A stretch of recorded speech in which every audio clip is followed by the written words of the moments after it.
এই চ্যানেলে সম্প্রচারিত সকল খবরই সচেতনতামূলক এবং শিক্ষণীয়, কোনো কিছুই প্রভাবিত নয়।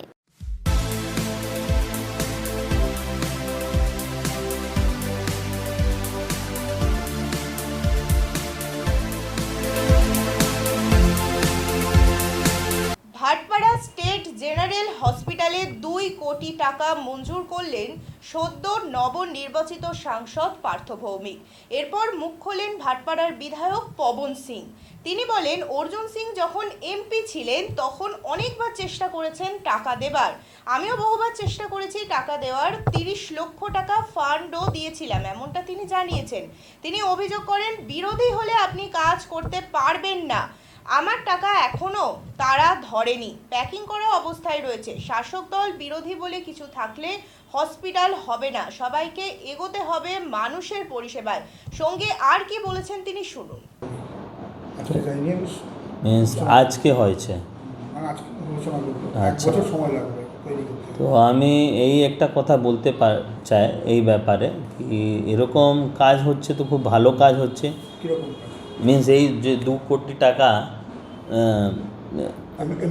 এমপি ফান্ড থেকে পার্থ ভৌমিকজি ইস্যু করেছেন স্টেট জেনারেল হসপিটালে, তো খুব ভালো করেছে। কেন কি স্টেট জেনারেল হসপিটালে যেরকম পরিস্থিতি আছে, মিনস যেরকম কন্ডিশন আছে, খুব খারাপ আছে। মানে আমি আজকে বলছে না, আমি 2019 থেকে আমি বলছি কি স্টেট জেনারেল হসপিটালকে দেখার দরকার আছে।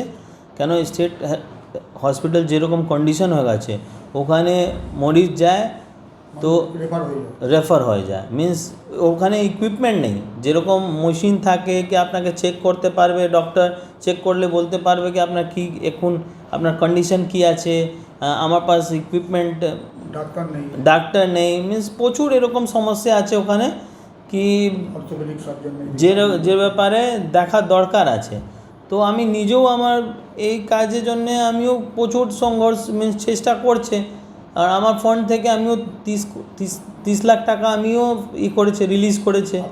হ্যাঁ, তো 2টো মেশিন হয়েছে, x-ray machine and USG machine তো হয়ে গেছে 7 ফেব্রুয়ারি 2021 মেশিন এসেছে, এক্সরে অ্যান্ড ইউএসজি মেশিন। তো 4 মান্থ থেকে ও ইউজ করছো না মেশিন, এরকমই প্যাকিংই ওখানে ছিল। কতবার আমি ফোন করে ডিএম সাহেবকে আপনার কি বলা যায় যে এখানে যে সুপ্রিনটেন্ডেন্টকে আমি বলেছেন কি কেন মেশিন আপনি ইউজ করছে না। লেটার আমাকে বলছে কি দেখুন আমার উপরে চাপ আছে, আমি মেশিন তো স্টার্ট করে দিচ্ছে, লেকিন আপনি ওপেনিং করতে পারবে না। আমি বলছি ঠিক আছে, মানুষের জন্য আছে না, আমার দরকার নেই, আমি ওপেনিং করবে না, আপনি মেশিন চালু করে দাও। মেশিন চালু করে দিয়েছে, এখনও এক্সরে মেশিন চালু হয়নি। কেন হচ্ছে না?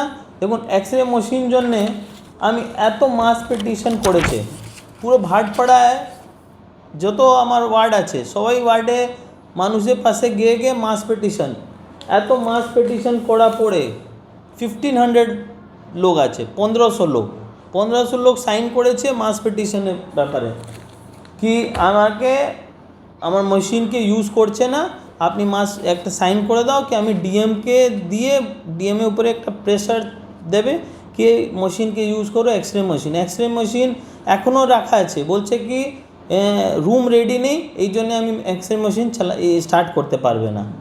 এর পাশাপাশি পার্থ ভৌমিক তিনি ঠিক কি বলেছেন সেটাও শোনাবো আপনাদের। হয়ে যাবে সব আস্তে আস্তে। বলছি ভাটপাড়ার বিধায়ক পবন সিং মানে খরচ করে মেশিন করে আমি বলতে পারবো না। দেখুন, যেটা আমার জানা নেই আমি কি করে বলি। তবে আমার ধারণা কোনো হসপিটালে মেশিন এসে পড়ে থাকবে এটা তো হতে পারে না।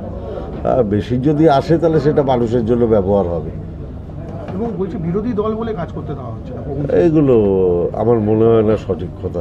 কারণ তাহলে উনি যে এত বছর বিধায়ক, তার এমএলএ টাকা কি করে খরচা করলেন? যদি কাজ করতে না দেওয়া হতো তাহলে সে টাকা কী করে খরচা করলেন? আমার মনে হয় যে ওনার একটা ভুল ধারণা আছে। আর যেহেতু আমি পুরো ব্যাপারটা জানি না, মানে উনি অভিযোগ করেছেন, আমি বলতে পারবো না। এমনি পবন ভালো ছেলে, পবন খুব ভালো ছেলে। ট্রমা সেন্টার নিয়ে কি বলবেন, যেটা আপনি বললেন? ট্রমা সেন্টার না ট্রমা সেন্টার হবে তো, এটা তো নৈহাটি স্টেট জেনারেল হাসপাতালে হচ্ছে ট্রমা সেন্টার। যেটা বলেন আরজি করার মতো যেন অন্য কোনো হাসপাতালে এই বহিরাগতরা না ঢোকে। না তার জন্য সতর্কতা অবলম্বন করতে হবে তো। আইডেন্টিটি কার্ড করতে বলেছি। সুপার মানে যারা হসপিটাল স্টাফ তাদের আইডেন্টিটি কার্ড থাকবে, যাতে চিহ্নিত হয় কে হাসপাতালের আর কে হাসপাতালের বাইরে, তার তো ওটা চিহ্নিতকরণ করতে হবে। অনেক সময় দেখা যায় হাসপাতালের পেশেন্টের সঙ্গে 30 জন 40 জন লোক। না ওরকম তো হবে না, রাত্রে সে ভর্তি করার সময় আসতেই পারে। আমার পাড়ার একটা ছেলের অ্যাক্সিডেন্ট হলো, পাড়ার লোকেরা আবেগে যেতেই পারে, কিন্তু পেশেন্টের সাথে রাত্রে একজন থাকবে। আচ্ছা, আপনার নির্বাচনী প্রতিশ্রুতি ছিল নৈহাটি হাসপাতাল, আজকে সেটা বাস্তবের পথে এগোচ্ছে, কি বলবেন? না ভাটপাড়া স্টেট জেনারেল হাসপাতালও আমার প্রতিশ্রুতির মধ্যে ছিল।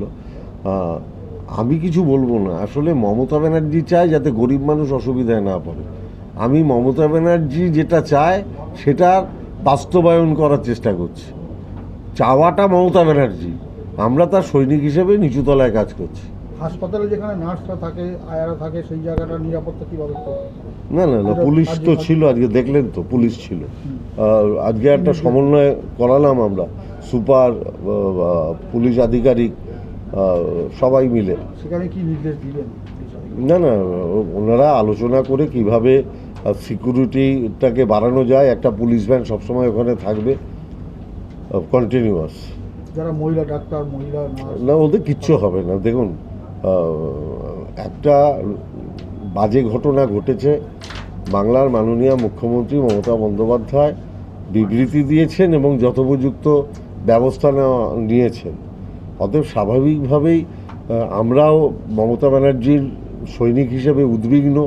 এরকম ঘৃণ্য পশুর মতো কাজ যারা করেছে তাদের যাদের সমাজ থেকে বিচ্যুত করা যায়, আমরা সেই মানসিকতা নিয়ে এগোচ্ছি। অভিষেক বন্দ্যোপাধ্যায় বলে যে এই করে দিতে, এনকাউন্টার করতে, এইরকম লোক মানে উনি কালকে মানে ওনার যে ক্ষোভ হয়েছে, যে ক্রোধ হয়েছে, যে এরকম মানুষ সমাজে থাকা উচিত নয়, ওই জন্য উনি বলেছেন, আপনি বলছেন এনকাউন্টার করে মেরে দেওয়া উচিত, তার সঙ্গে উনি একটা গুরুত্বপূর্ণ কথা বলেছেন। যেটার থেকেও গুরুত্বপূর্ণ কথা বলেছেন, কেন্দ্রীয় সরকারের আইন আনা উচিত। যারা ধর্ষণ করবে কিংবা খুন করবে তাদের বিচারটা যেন 10 দিনের মধ্যে হয়। একটা ধর্ষক সমাজে ঘুরে বেড়াবে আইনের সুযোগ নিয়ে, সেটা যেন না হয়।